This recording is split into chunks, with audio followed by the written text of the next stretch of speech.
എന്റെ ഉമ്മുമ്മ മരിക്കുന്നത്. വേറെ ഒന്നും ഞാൻ പ്രതീക്ഷിച്ചില്ല. ഉമ്മുമ്മ മരിച്ച സമയത്ത് ഞാൻ ഉദ്ദേശിച്ചു, ആന്റണിയുടെ ഗവൺമെന്റ് ആണല്ലോ, നമ്മൾ പിന്തുണച്ച ഗവൺമെന്റ് ആണല്ലോ, തീർച്ചയായിട്ടും എനിക്കൊന്ന് പോകാൻ പറ്റും. ഞാനല്ലാത്ത 167 പ്രതികളിൽ ഞാനല്ലാത്ത 166 പേരും പരോളിൽ പോയിട്ടുണ്ട്. പരോളിൽ കല്യാണത്തിന് മരണത്തിനൊക്കെ പോയിട്ടുണ്ട്. എന്നെ ഒരാളെ മാത്രമാണ് പരോളിൽ വിടാതിരുന്നിട്ടുള്ളത്.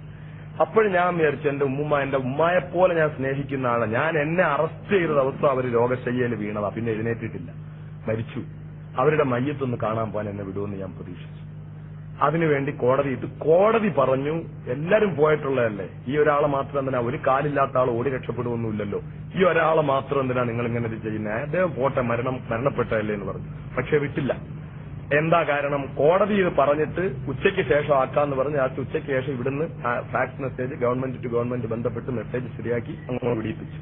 ഞാൻ കേരളത്തിൽ വന്നാൽ ഗുരുതരമായ ക്രമസമാധാന പ്രശ്നം ഉണ്ടാകുമെന്ന്, ഗുരുതരമായ ക്രമസമാധാന പ്രശ്നം ഉണ്ടാകും. ഇതുവഴി ആ അപേക്ഷ അങ്ങ് തള്ളിയതിനു ശേഷം ഞാൻ വളരെ വേദനിച്ചു, അല്ലാതെ പ്രയാസപ്പെട്ടു. കേരളത്തിൽ പ്രതിഷേധമൊക്കെ ഉണ്ടായി.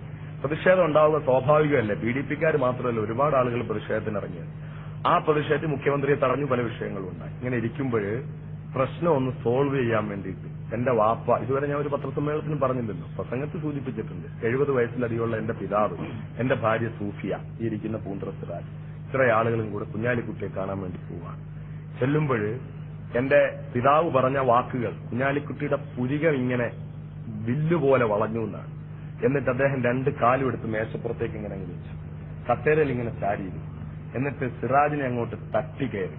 വാപ്പ സിറാജിന്റെ അടുത്ത് ചൂടായി അദ്ദേഹം ഇങ്ങനെ ദേഷ്യപ്പെടുന്ന കണ്ടിട്ട് വാപ്പ ഇങ്ങനെ തടുക്കുകയാണ്, വേണ്ട വേണ്ട വേണ്ട എന്ന് പറഞ്ഞു.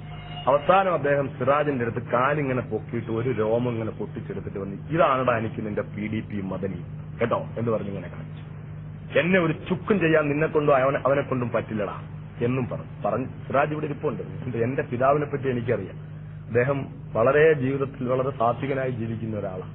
അദ്ദേഹം സാക്ഷിയായി കാര്യത്തിൽ. ഇങ്ങനെയൊക്കെയുള്ള സംഭവങ്ങൾ ഉണ്ടായി. ഇതൊക്കെ ഉണ്ടായിട്ടും ജയിലിൽ നിന്ന് ഇറങ്ങിയിട്ട് കുഞ്ഞാലിക്കുട്ടിക്കെതിരെ ഒരു വാക്ക് എന്നെ കൊണ്ട് പറയിക്കാൻ നിങ്ങളെക്കാളും നിങ്ങൾ തന്നെ ബഹുമാനിക്കുന്ന പത്രപ്രവർത്തകരായ ബ്രിട്ടാസും നികേഷും ഒക്കെയാണ് ശ്രമിച്ചത്, എന്നെ കൊണ്ടൊരു വാക്ക് പറയിക്കാൻ വേണ്ടിയിട്ട്. ഞാൻ പറഞ്ഞത്